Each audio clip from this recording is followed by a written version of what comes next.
Sarkarna Peisasi, Nammaga Pungnamta Nammaga, madu Lairaba Prajasingda Yenthok, Ngasipaw Libakstagi Lairaba Muthattriba Karigino. Peisasi Nammaga Pungnamta Namba Yadavra. Ngasi sale, Peisa, money hives Karino. Masimato Kram evolved Doroki, Amadi Leva Namagi Lairaba Muthanava, Peisasi Pungnamta Namba Yadrip Sikari Marum Hivnitsingba, currency system Matanga, Marictum community.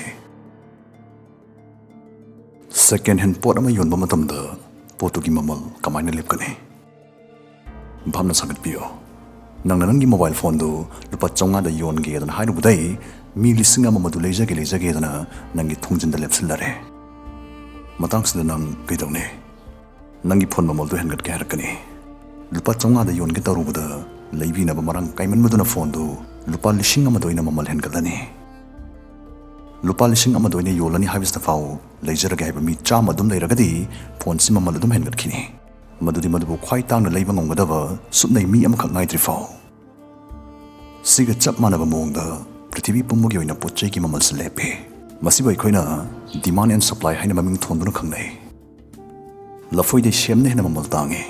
Masi siyamgi masusiyam pazabay na te, magi supply de ki demand hen bagini. Karig madadom, Tilhogi mamal tangkat bateng na viramane. Masi tilhogi demand hengalak budagi. Tilhogi mamal lipi basinga duna. Nasaya ko na second hand phone yon buda. Tau kibdo ka chap mana na torok budagi tangkali bune. Company amana card chama puthokle. Car sigi mamal se lupa lakh amane. Sale lai basing na car si lair ka thogani. Aduga sale lai ta basing na bike na traga cycle thogani. Nong mudi Sarkarna sale se takatan Pungnamta Nammaga yumtong kuningi bora thilagle. Maram sina Prajasu sel paire, market su sel watre. Sidaidi ngasai, mi chama khangna car lai bila kibudo, handakti mi lising laksile.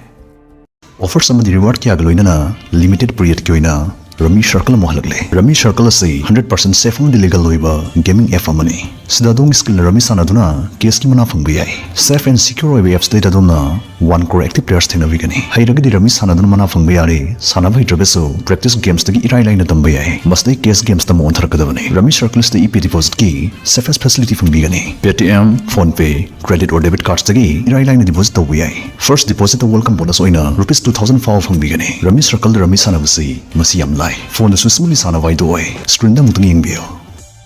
So friends, description na download tobiyo. Register to tun an deposit rupees 2000 welcome bonus pangbiyo. Rami pamasing daw dum yani habi kanbiruno. Game involves an elements of financial risks and may be addictive. Please play responsibly at your own risks. Steady car saliba companies na so asaya queen second hand phone yon bata toki batumak torkane. Mamal hengalaga card leibang ngadawa mi cham khak ngai hauna badum torkane. Lairaba muthanavani Senmilon Paganavani dana, Sen Pungnamta Nammaga Mogi Prajasingda Yenbasi, Masid Zimbabwe the Tokre. Must the Mogi Senmilon Pagat Bigimohod, and a Pibam Soxen Key. WT Packet Amakaklina Bidamo, Sel Bora Bora Purabazanaki, Mitai Makaklina Wangangsina, Sumanizanaki. Matangs the Gaquina Yamaru Poinama Kangmame. Madudi Sarkarna Sel Pungnamta Namagi and Topesna, Sel Gimamal Hantalaga, Potchay Gimamal Wankatali Hivesne, Masna Senmilon. Pungchai chai raknabagi maram oirei haibisne. Tasengna kanaba phangdoribadi pothok chatung resources hangalaba madi services hangalaba tatane. Maramsna finance haibisdadi kudimok sei demand and supply haibisdadum tangi.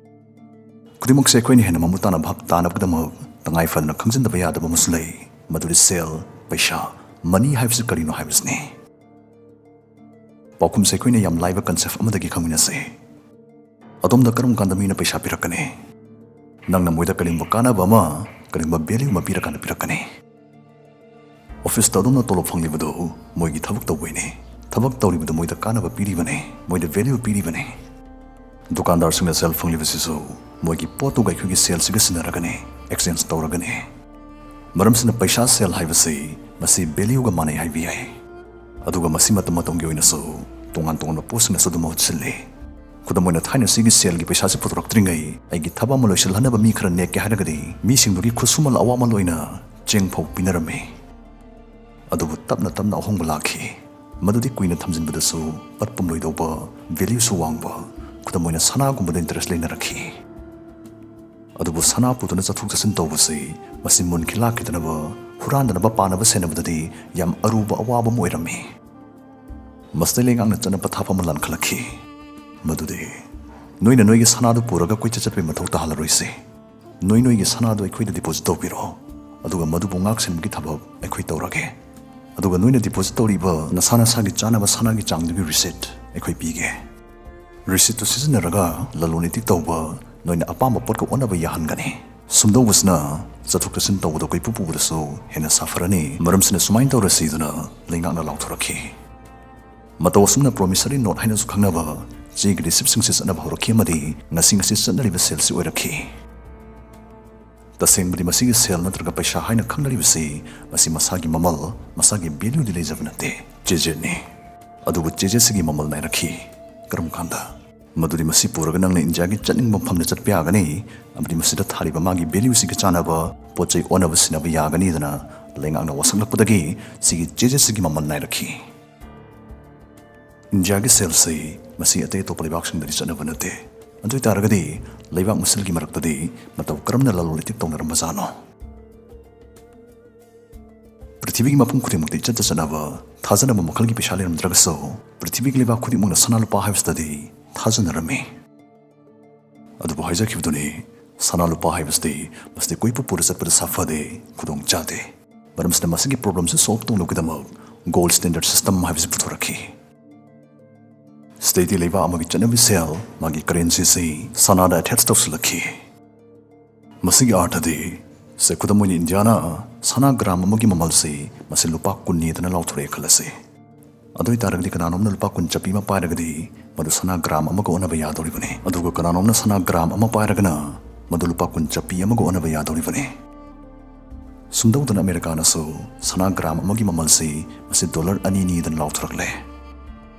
Steady Leva Amana Magi Peisasi Naduna, Lalunitic Tone of the Kaivalere, Kineraktre. Maram di Maquina Kangle, Lalunitic the Gilaka Mirami Sale say, anytime Leva to his Hanago and Tone of Yai has a Kanga of Nina.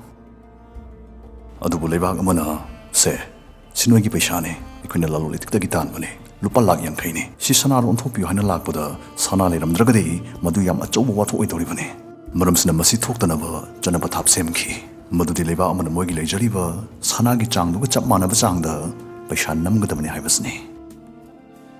Sidatori say, the same Madilla Lolitic say, Masi Sanada Donarivani, Adu Pashagi Kutango in Bagiwani. Sigi gold standard system is so, Matum Krikmatum the monkey Madi, Sanagi Mata US dollar doing a best of Skumba, currency system simulaki. Sinamokamaitor Krivano, Kamaila Krivano. Maruina Prithivig Hanba Madi Anisubulan Maramoiduna, Prithivig Levakia, Masama Saglaze of Sana Sisinaduna, Langi Kusuklai Leshinaki. US Namiribak the quite on a Kulai Karvata Bolivagni. Langi Kulai on the stay, Kulaiga Sanago Nervous Day, Prithivig Sana Chada Marifu, Americata Piklaki. Lan Lairaba Matungadi, Prithivig Levakia, Sana Late of Leto Polivaksanga, Lalulitic Don of Suyada, Levak Salajavamda, Ishishina Lineraki. Stay 1944 Tongan Tongan Balibak Yama Punsilaga, Bretton Wood Conference and a Kanavat Kumba, Yamato Mipama Funky. Mipams the IMF Amadi, IBRD Hariba Organization and say, same key. IBRD Matosi, Landa Mangta Kravali Boxing, Amkan Hingan Mating Pang Mahivasni. Masibungas de Quina, World Bank Hana Kangarivasni. IMF Kimatosna, Leva Anigim Rakta Lolitic Tonamatamda, Hena Light Tonavasinvasni. Mifams da sumna warep taki, maduri sanali travel vaxna, US dollar de la lolitic tawiaganidana, warep taki.